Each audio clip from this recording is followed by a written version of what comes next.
Jurassic World Junior Novel, read by James Hawkins, edited by Steven Hurrell. A novelization by David Lumen, based on the story by Rick Jaffa and Amanda Silver, and the screenplay by Rick Jaffa and Amanda Silver, and Derek Connolly and Colin Trevorrow, and characters created by Michael Crichton. Disclaimer: we do not own the rights to this story. Chapter 1.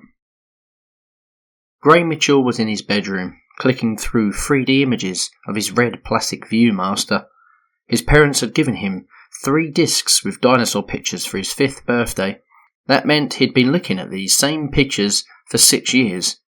In kid years, that made these discs prehistoric, but he still liked them. He also liked his model of the 2 dinosaurs fighting on a volcanic island, and his dinosaur posters, and his books about dinosaurs. In fact, Gray liked anything to do with dinosaurs. Well, not liked, loved. And now he was finally going to get to see some real ones. Real live, moving, chomping, stomping dinosaurs. He wanted to be ready. He wanted to remember everything he knew about the dinosaurs when he finally got to meet them face to face. "Gray," his mum asked, opening his door. "Let's move. Why are you looking at those now, honey? Grab your backpack, the flight's in 2 hours. He kept peering into his Viewmaster. Dane County Airport is 38 minutes away, 60 with traffic. Gray was very good with numbers. Dane County Airport served Gray's hometown of Madison, Wisconsin. There weren't a lot of live dinosaurs in Wisconsin. In fact, there were none. Nada. Zilch. "How many minutes to get your little butt in the van?" his mum asked. "Move, kiddo." Gray put the Viewmaster in an outer pocket of his backpack, pulled on the pack and followed his mum out to the minivan parked in the driveway. His dad was waiting in the driver's seat. "Zach!" he called out to the car window. "Venomous!" Zach, Gray's 16-year-old brother, was standing in the yard, touching his forehead to his girlfriend's forehead. She was in love with Zach. Zach liked her, but wasn't really sure if he loved her. "Call me every day," his girlfriend said, close to tears. "And text me pictures so I don't forget what you look like." "I'll only be gone a week," Zach said sheepishly. His dad called from the car again. "Zach, you're not being sent off to war here." At the same moment that Zach's girlfriend said, "I love you," Zach said, I'll see you later, bye." He climbed into the back seat of the minivan, watching his girlfriend wave. She was trying not to cry, but it looked as if though she was going to anyway. Zach's mum turned around and said, "I know it hurts, sweetheart." But his dad didn't believe Zach's relationship with his girlfriend was serious. Are you going to be okay?" he asked, teasing. Zach blew out a big breath. He couldn't decide which was more annoying, his dad's teasing or his mum's sympathy. He stuck in his earbuds, retreating into his music. His mum glared at his dad as he started the car and began the trip to the airport. Just outside the security checkpoint, the 2 brothers said goodbye to their parents. Gray's mum knelt to hug him as he adjusted his waterproof fanny pack. It was filled with everything he thought he might need for the adventure, with real dinosaurs. "Passengers must be at the gate 30 minutes before departure," he said. Gray hated being late, and there was no way he was going to miss this plane.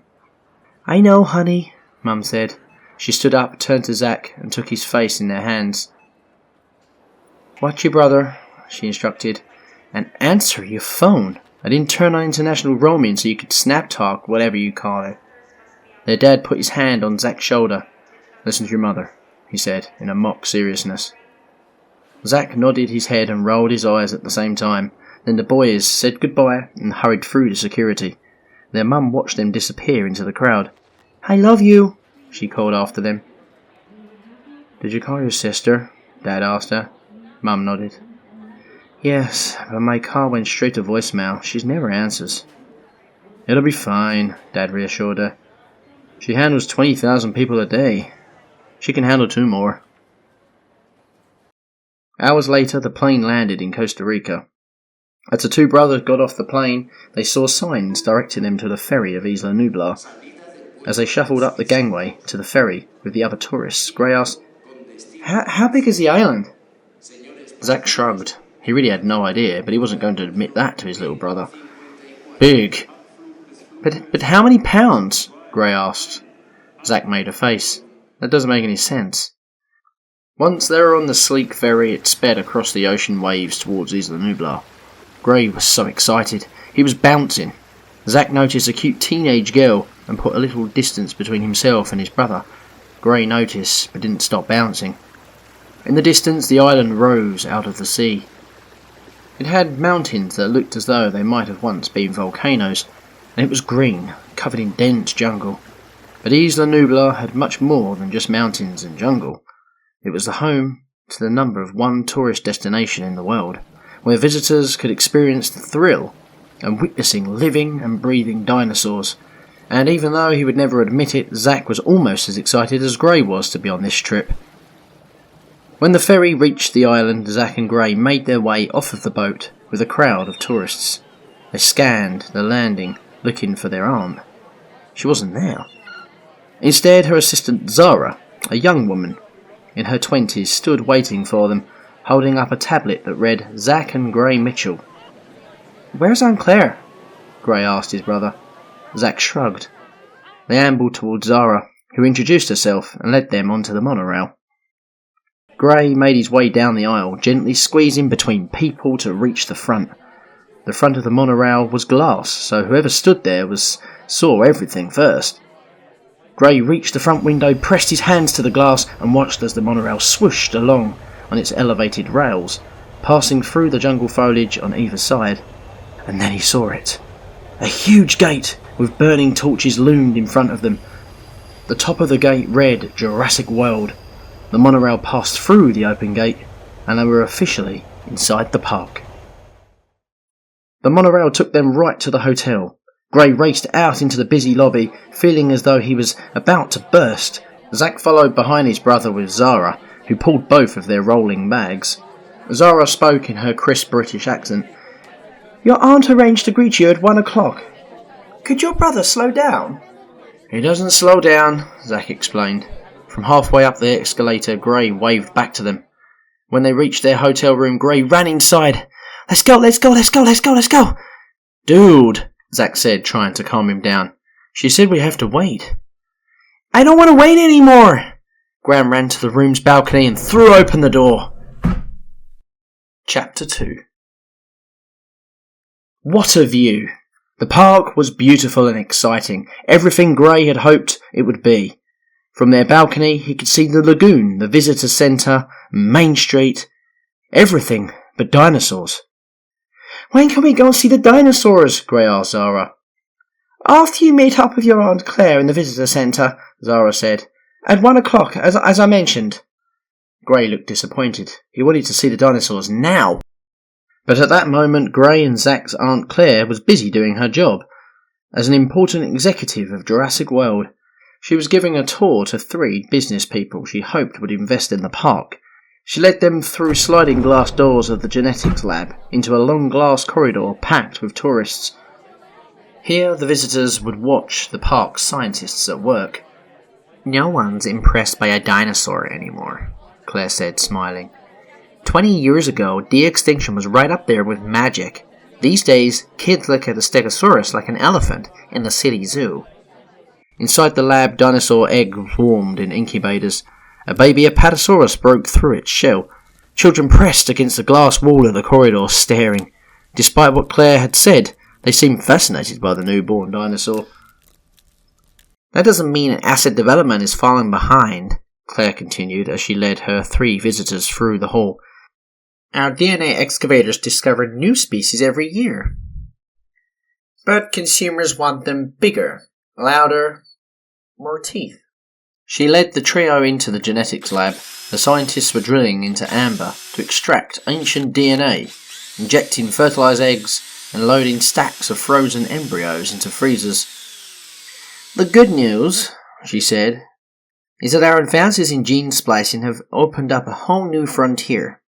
We've learned more from genetics in the past decade than a century of digging up bones." Stopping before a 3D display of a strand of DNA, she asked the business people, "When you say you want to sponsor a new attraction, what do you have in mind?" We want to be thrilled. Claire smiled back. Don't we all? She swiped the touchscreen glass of the display case, and the DNA strand spun around. We think you'll be more than thrilled by our first genetically modified hybrid, the INDOMINUS Rex, a new species of dinosaur built from scratch. And not just built, designed, said the nearby voice. The group turned and saw Dr. Henry Wu, the genetic scientist who worked for Jurassic World and Jurassic Park before it. He had been there from the beginning. She'll be 50 feet when fully grown, Dr. Wu continued, bigger than the T-Rex. The 3 potential corporate sponsors looked intrigued, but not entirely sold. Claire said, every time we've unveiled a new asset, attendance at the park has spiked. We've gotten global news coverage, celebrity visitors, eyes of the world. She knew that was the sort of thing corporate sponsors love to hear. When will she be ready? The woman in the group asked. Like a predator sensing an easy kill, Claire smiled. She already is. Before she met her nephews at the visitor centre, Claire stopped by the park's control room. A couple dozen employees were watching the park on monitors. Lowry, an engineer, knew she'd be meeting with potential corporate sponsors. Did you close the deal? I did, Claire said. Lowry shook his head. He clearly disapproved. Well, why stop there? I might as well let the other corporations name the dinosaurs, just like all the ballparks. Valerie, a communications operator, answered the phone and said, Your assistants on line 2, Zach and Gray, are here? Tell her I'll be there in 5, Claire said. She noticed Lowry's curious look. My sister's kids. You're related to people, actual human beings, Lowry asked mockingly. Funny, Claire said, not amused, as she walked briskly out of the lab. Chapter 3. Gray ran up the steps of the towering visitor centre. This is it, hurry up! Zack lagged behind. Do, chill. Chilling was not on Gray's agenda. He slipped through the glass doors into the visitor centre and looked up. A skeleton of a T-Rex, petrified in a column of amber, loomed over the hall.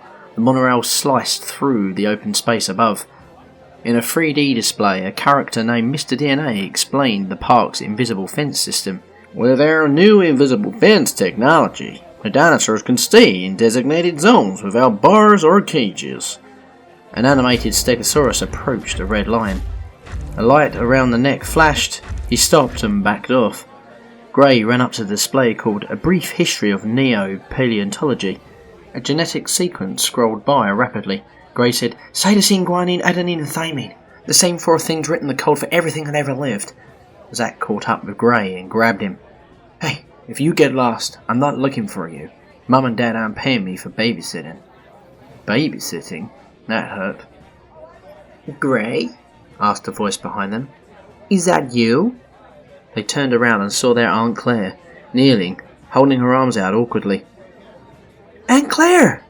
Gray said rapidly, running for him for a hug. He stood up and faced Zack. Wow, Zack, the last time I saw you were... She held her hand out, indicating a height even shorter than Gray. That must have been, 3, 4 years ago? 7, Zack said. Close. Ouch, Claire thought. But she smiled and said, So you got your VIP passes? And these are for food? She handed Zack an envelope. Zara is going to take good care of you until I'm done working, okay? Gray was disappointed. You're not coming with us? Claire's phone buzzed.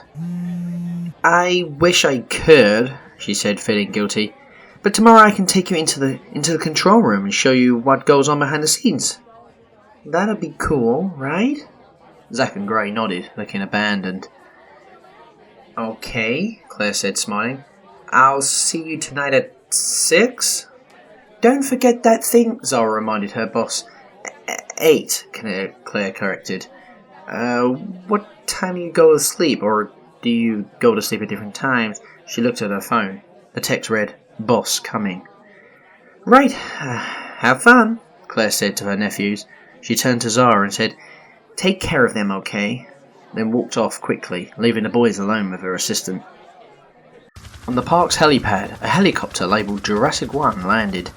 Her hair whipped by the wind from the chopper's blades, Claire ran up to the door in her high-heeled shoes and climbed in.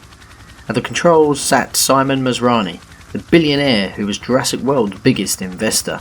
Next to him was a weary flight instructor. "Claire!" MASRANI shouted, greeting her over the noise of the helicopter. "Mr. MASRANI," Claire shouted back. You're flying!" "I got my license!" he announced, grinning. The flight instructor shook his head. "Well," MASRANI admitted, "almost. I only have to pass 2 more tests. Now show me my new dinosaur." He moved the controls. The helicopter lifted off the pad but spun around in a circle. Claire gripped her strap tightly. MASRANI sucked his teeth. Got it! Got it! They soared over the valley. Claire opened a notebook to a drawing of a new dinosaur's home, a still paddock in the jungle. "So the marketing department thought it could offset costs by selling naming rights to the new paddock?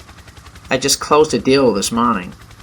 "Enough about costs," MASRANI interrupted. "Don't forget why we built this place, Claire. Jurassic World exists to remind us of how small we really are. How new. You can't put a price on that. Now please, we're flying. Breathe." Claire tried to breathe as the helicopter veered around the curve of the mountaintop. Below, the steel structure stuck out in the jungle, the home of the Indominus Rex. Chapter 4. MASRANI landed the helicopter next to a massive open-roof steel paddock still under construction. The flying instructor jumped out the chopper and ran to the nearest bushes. Claire heard retching sounds. "Is he okay?" she asked. "He's just been dramatic," MASRANI claimed.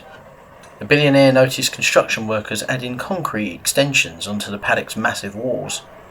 "We're still building." "We plan to open in May," Claire explained. "But acid containment insisted we build the walls up higher. It's bigger than expected." MASRANI smiled. "They had to build it bigger. Crib for me when I was a child. It's a good sign." Claire led MASRANI into an area encased in thick glass. Paddock supervisors monitored infrared displays. The red outline of a large animal could be seen on the monitor.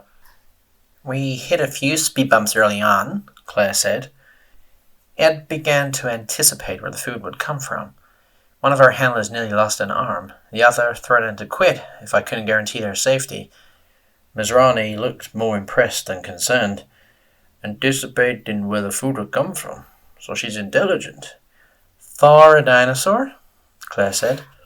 MASRANI noticed spiderweb cracks in the glass. "And that?" "It tried to break the glass," Claire explained. "I like her spirit," MASRANI said, grinning. They watched as workers lowered a full side of beef into the paddock on a chain. MASRANI, eager to get his first glimpse of the hybrid dinosaur, waited for the Indominus Rex to take its food. A palm frond rustled. Then, a clawed reptilian hand swept the side of beef into the foliage. As the dinosaur devoured a huge hunk of meat, MASRANI got a glimpse of her muscular back. It was greyish-white, with sharp bumps running down the spine. "It's white," MASRANI said, delighted. "You never told me it was white." "Think it will scare the kids?" Claire asked. "The kids," MASRANI said. "This will get the parents nightmares." "Is that good?" Claire asked, looking doubtful. "It's fantastic," MASRANI said, stepping closer to the glass. "People will hate this animal, and they will love it." As if the creature knew it was being discussed, the Indominus Rex whipped its head around, looking over its shoulder directly at Claire and at MASRANI. Though its face was partially obscured by trees, its red eyes was clearly visible, staring with malice. Claire took a step back, unnerved by the look in the Indominus's eye. "Can she see us?" MASRANI asked. "They say it can sense thermal radiation," Claire said. "Like snakes." The gigantic dinosaur kept staring in their direction, as though it was trying to figure out exactly where they were. "I thought there were 2 of them," MASRANI said. There was a sibling in case this one didn't survive infancy. Where's the sibling? She ate it. The skeleton of the butchered side of beef hit the ground, picked clean by the dinosaur. MASRANI gulped. So this paddock is quite safe then. We have the best structural engineers in the world, Claire said confidently. So did Hammond. MASRANI said, sounding unconvinced. An idea occurred to him. There's an American Navy man on the island, part of a research program. One of my companies is running. Owen Grady? Claire didn't hide the fact that she wasn't thrilled to hear the name. I know who he is. MASRANI didn't notice Claire's reaction. His animals often try to escape. They're smart, so he has to be smarter. MASRANI eyed Claire, sensing some history between her and Owen Grady. Unfazed, he pressed on with his idea. I want you to bring him in. Let him inspect the paddock. Maybe he can see something we can't. Claire frowned, but when MASRANI looked at her, she was nodding. On another part of the island, in the raptor research area, a pig was running for its life. Bam! The pig ran right into a steel wall and it squealed. It had a good reason to squeal. In fact, it had four. 4 velociraptors stared at the pig. They crouched, ready to pounce. But a whistle stopped them cold. They looked up. Owen Grady stood on a metal catwalk above them, holding his hand flat like a military command. The lead velociraptor turned its bright yellow eye back toward the cowering pig and lashed toward it. Another sharp whistle. Hey, watch it, Blue, Owen warned. Blue stepped back into formation with the other 3 velociraptors. The green and black velociraptor next to her screeched up at Owen. Hey, don't give me that, Charlie, Owen told the dinosaur. He closed his hand into a fist, releasing the velociraptors. They disappeared back into the foliage, leaving the pig alone. The other employees whooped and clapped. The lead velociraptor handler, Barry, slapped Owen on the back, congratulating him. You finally did it, man. Only 8 dead pigs ain't bad, right? Owen said. And this pig will love you for the rest of your life, Barry said. As they climbed down from the metal catwalk, a slightly older man in a suit marched up to them. Owen, heck of a job, buddy. Owen was not excited to see Vic Hoskins. Chapter 5.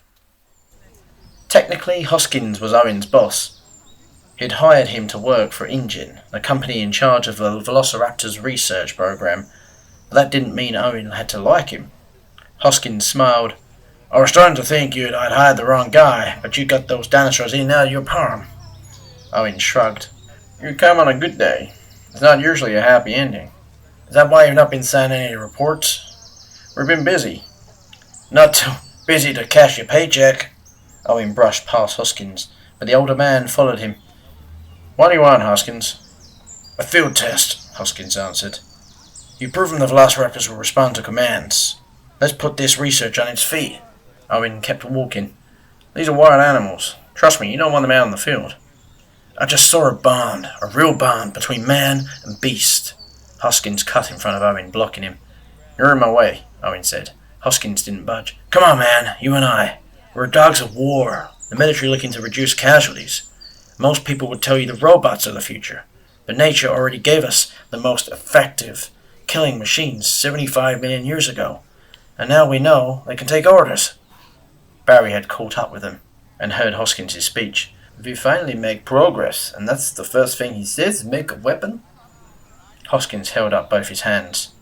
Come on, gents. These velociraptors have millions of years of instincts in the cells, instincts we can program. Their loyalty can't be bought. They will charge right into the enemy's teeth and eat him, belt buckle and all. And what if they decide they want to be in control? Barry asked. Hoskins shrugged. Remind them who's in control. Terminate the rogues and promote the only loyal bloodlines. You come in here, you don't learn anything about them except what you want to know. You made them, and now you think that you own them. Hoskins looked surprised. We do own them. An extinct animal doesn't have any rights. They're not extinct anymore, Owen countered. Exactly, Hoskins agreed. We're sitting on a gold mine, and MASRANI using it to stock a petting zoo. You're trying to teach some people some humility, Owen said. He doesn't make weapons. He faked left, then slipped past Hoskins on the right. Hoskins kept following him, grinning slightly.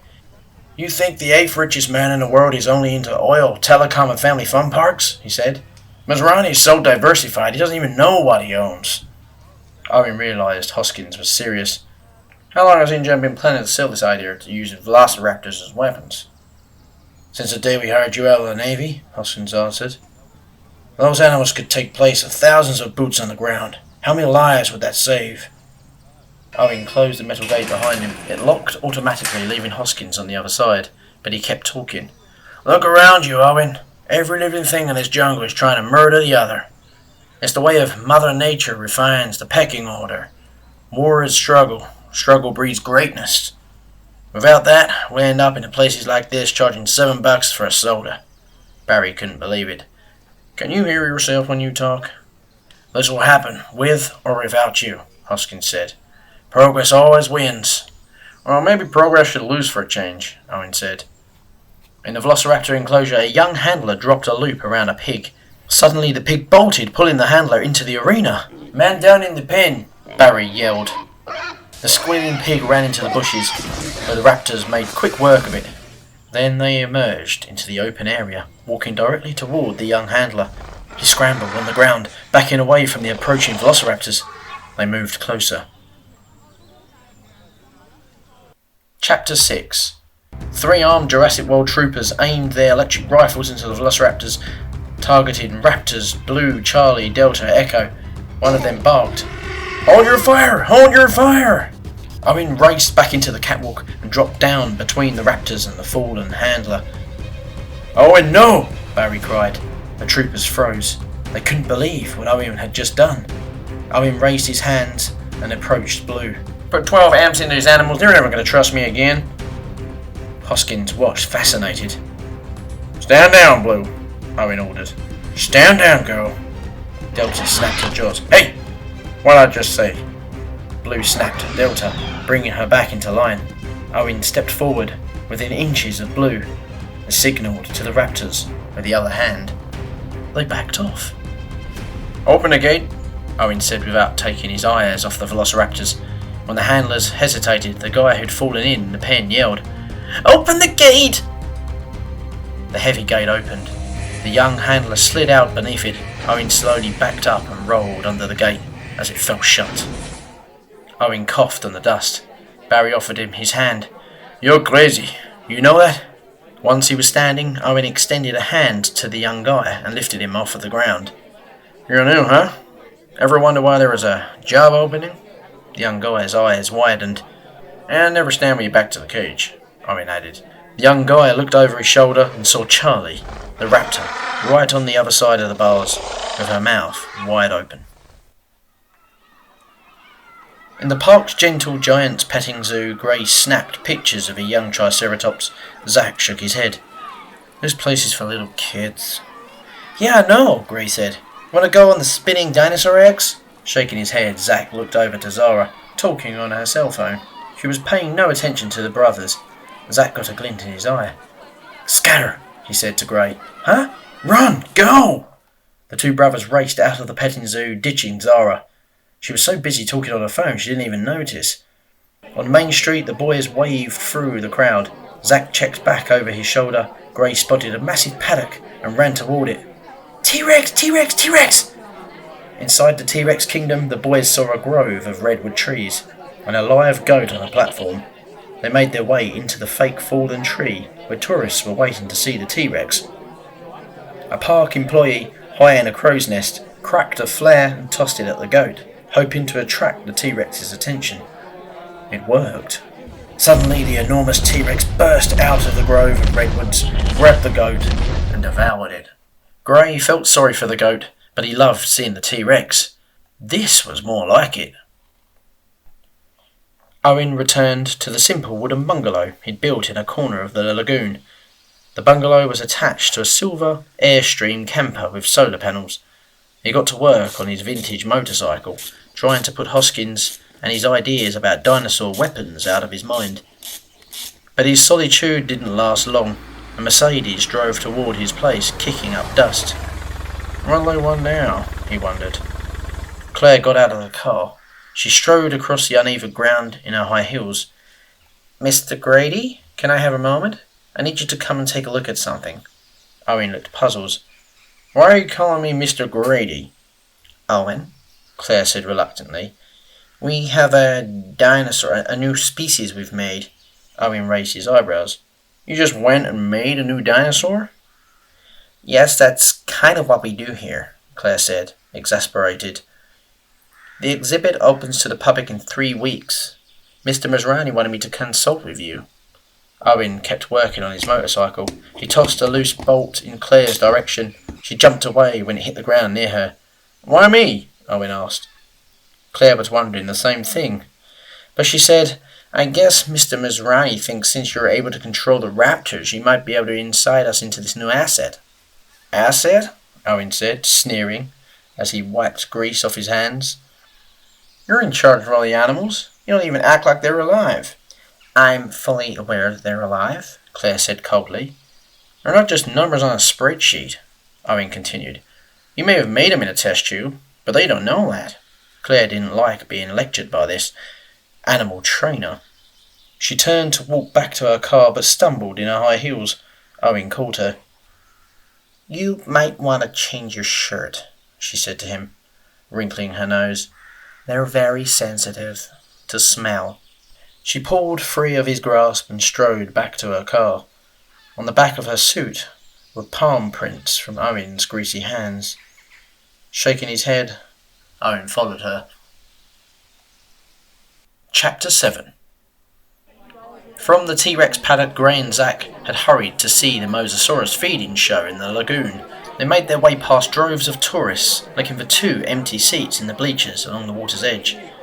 Over a loudspeaker, an announcer was saying, "The Mosasaurus is thought to have hunted near the surface of the water, where it preyed on animals it could sink its teeth into.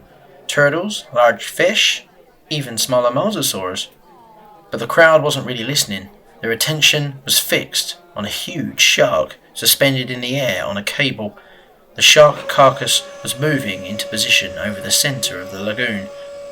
The shark was a snack. "Okay, folks, let's see if she's still hungry after all the eating today," the announcer said in a cheerful voice. "She's a little shy, so be nice and give her a hand when she comes out." Zack stared at the phone, texting. Gray tapped his arm. "Zack! Mosasaurus, Zack!" An enormous swell formed in the water. The crowd rose to their feet. Zack looked at the photo of his girlfriend holding a "Miss You" sign. "Zack!" Gray said instantly. "You're missing it!" Zack looked up through a forest of raised cell phones just in time to see the Mosasaurus exploded straight up out of the water. It grabbed the shark in its massive jaws. The crowd gasped. The huge aquatic reptile crashed back into the water, soaking the crowd with a gigantic wave. People screamed and laughed. Zack and Gray looked at each other in disbelief. Then they burst into laughter. "It was about 50 feet long," Gray shouted. The bleachers automatically lowered so the audience could see the Mosasaurus under the water, devouring the shark. It finished eating in only a few terrible gulps. With a whip of its tail, the beast disappeared into the dark blue depths. "That," Zack admitted, "was pretty good." "It had 88 teeth," Gray said. Zack laughed. He stuck his phone into his pocket. "Want to see something else cool?" At the INDOMINUS Rex paddock, Owen stared out of the window of the observation tower. "What's this hybrid dinosaur made of?" "The base genome is T-Rex," Claire said. "The rest is classified." "You made a dinosaur you don't even know what it is?" "I don't know the exact genetic makeup. The lab delivers finished assets, and we show them off to the public." She pressed the intercom button. "Can't we drop a steer, please?" Owen squinted out the window, still not seeing the Indominus. "How long has the animal been in here?" "Never seen anything outside these walls." Claire raised one corner of her mouth. "We can't exactly take it for a walk." Owen looked up at the cable system, lowering the steer into the Indominus's paddock. "And you feed it with that?" Thunk! A slab of raw beef dropped to the ground. No animal emerged. "Is there a problem with our methods?" Claire asked. Owen cocked his head. Animal raised in isolation without parents isn't always the most functional. Your raptors were born in captivity, Claire countered. Yet we're siblings. They learn social skills, and I imprint on them at birth. There's trust. The only positive relationship this animal has is with that crane, he said, pointing up. At least she knows that means food. Claire looked skeptical. So she needs a friend? We should schedule playdates, that sort of thing? Owen ran his hand along the claw marks of the glass. Probably not a good idea. Claire tapped her finger on the glass anxiously. Where is it? We were just here. It was just here. In a back corner, the paddock supervisor looked up from a magazine. He checked the infrared monitors, but didn't see the red outline of the Indominus. Oh boy, he muttered. Claire turned to him. What? What are you saying? It doesn't make sense, the supervisor said. The doors haven't been opened in weeks. Owen looked at the inside of the paddock door through the window. Were those claw marks always there? Claire looked. The door was scratched with long claw marks as if something had climbed up the door. You think... Oh, God. She hurried towards the stairs, saying, She had an implant in her neck. I can track it from the control room. She raced downstairs to her car, leaving Owen behind. As she drove to the control centre, Claire called on her cell phone. We have an asset out of containment. Put ACU on alert. This is not a drill.